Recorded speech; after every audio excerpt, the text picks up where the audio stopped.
oil changes every 4,000. Call me crazy, but I'm at 105,000 miles. Excuse my French, but I beat the shit out of this thing, and it has never left me stranded. Never. Along with that, well, to not get stranded, 4,000 mile oil changes. Upgrade your coolant lines to the N63TU2s, the stainless steel design. An issue I had that caused the drivetrain malfunction in all of my time owning it. High pressure fuel pump on bank 2. Oh, no, bank 1, yeah. And I had a terminal 15N error. No voltage or short circuit to ground. I don't know either of those, but if you have a terminal 15N code, check your power distribution box right here under the passenger on the windshield, right there where the your cabin filters would, like, it sits right up top. It's not hard to find, and they have fuses. And I was testing with the multimeter. Sure thing. One was blown. I don't know why, but yeah, it had me stumped for like weeks. I gotta admit, like, I replaced the pressure converters because I thought that was it. I checked my vacuum lines. Nope. If 15N, that's what powers the Valvetronic, your pressure converters, auxiliary water pump, etc. And yeah, that's basically it. Oh, differential bushings. Make sure you watch out for those. If you're gonna be, like stomping on it all the time, those can wear out pretty fast, crack, and your diff is just gonna be, shaking, vibrating.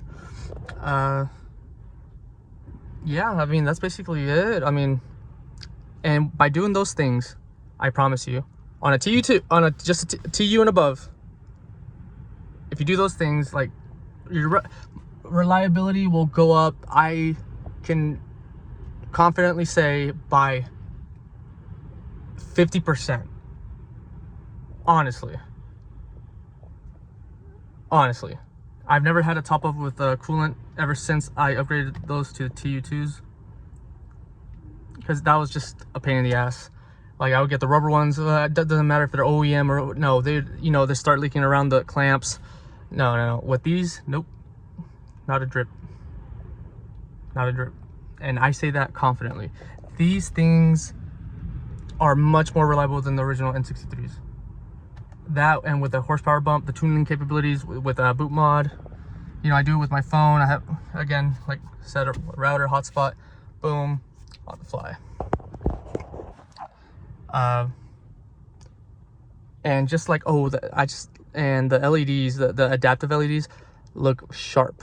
Up to this date, they look phenomenal. I just think it modernizes the car without, changing it too much. The LCI, I love it. Would I get a 14 with the original light, like the halogens? If the price is right, but those LEDs really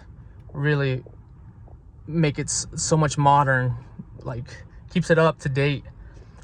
One thing I gotta say, if you want to modernize it on, infotainment system wise, yeah, you can buy a comm box or like MMI, but I just think it's kind of like not the integration, having to hold this and then it just like, switches like abruptly to the Apple CarPlay interface. I don't like that. You want to make it factory, spend the money. I think it's like $2,000, but get the whole system.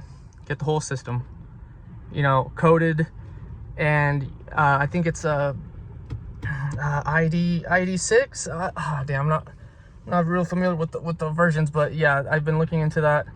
I want the integration to be seamless, and I have, like, honestly, this is still pretty modern. I just want the Apple CarPlay. Now, I was thinking about putting, like, the touchscreen, but honestly, the way this is all laid out, it's not meant for one to reach. Yeah, okay, maybe if you have long arms, yeah, but it's meant to be controlled by this.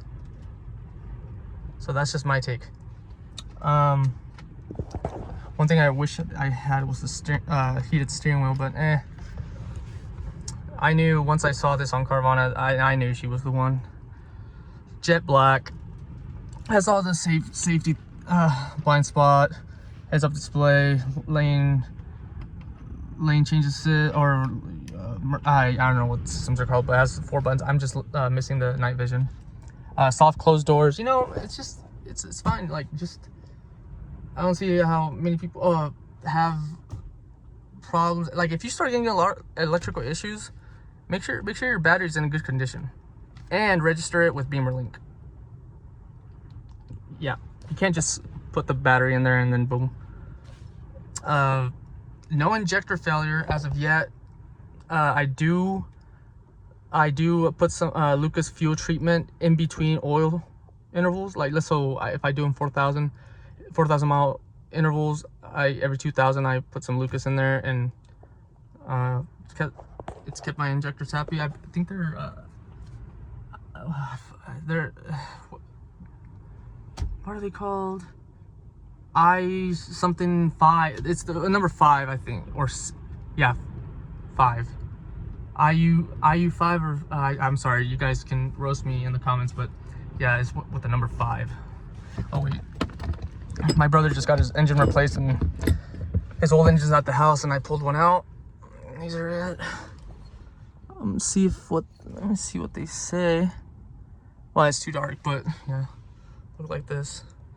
The max you can run on these is E35. That's the sweet spot for these, the capability. But that's enough to bring this beast alive. It's a different car. That's what I like. Once you're not stuck with a 445, you can tune it and it becomes a beast of a car, a new car. Like, it feels like a new vehicle. Not handling wise, of course, but power wise. And it's just like, wow. I like it. I love it. Do those things, and I promise you'll be happy with your N63 TU. Sorry, and original N63 owners, but I just no. I want the steering wheel. I want the adaptive headlights. Yeah. So I got also the what's it called? The shadowed, I don't even know what it's called, but when your shifters, my shifter's not great, it's like the chromatic, I don't even know what it's called, man. But I do have a poverty button, no adaptive cruise, but really don't need it.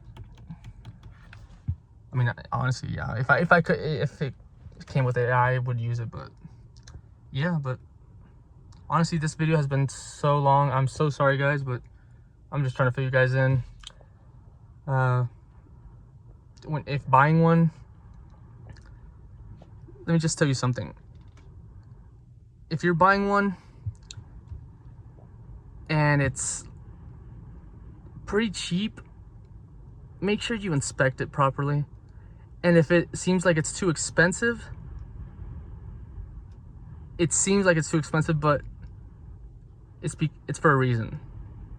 People that buy these cars and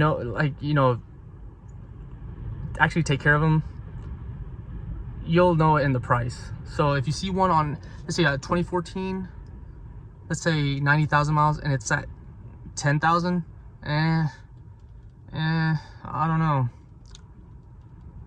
I guess just start it up, wait to get an operating temp, rev it, but let's say one for 14 or 16, yeah, they're about that for a good one. I'd say that's around the price. Like, you're paying more, but in the long run, it's gonna save your ass. So if it's too good to be true, it probably is. I mean, come on, look at this, man. Come on, M Sport steering wheel, lovely. I don't know what that is. Can I take it up? I don't know. Yeah. Sorry guys, I made this video so long, but like, if you guys are looking into this, like, I've had this in 60,000 miles. Now it's at 105. Those are the things I went through. I'm glad I went with a TU. I'm satisfied. I knew, I tested, I tested, I did really bite the bullet when I purchased this. I mean, I did buy it with warranty, but I just love BMW so much that, you know, I just know that if taken care of properly, it will take care of you. Use OEM parts, like the PCV and all that stuff, like that little the check valves or whatever they have on them. Don't use Alibaba parts. You know, they're not made the same. It's not the same quality. It's the reason why they're much, like 3 times expensive, 4 times expensive.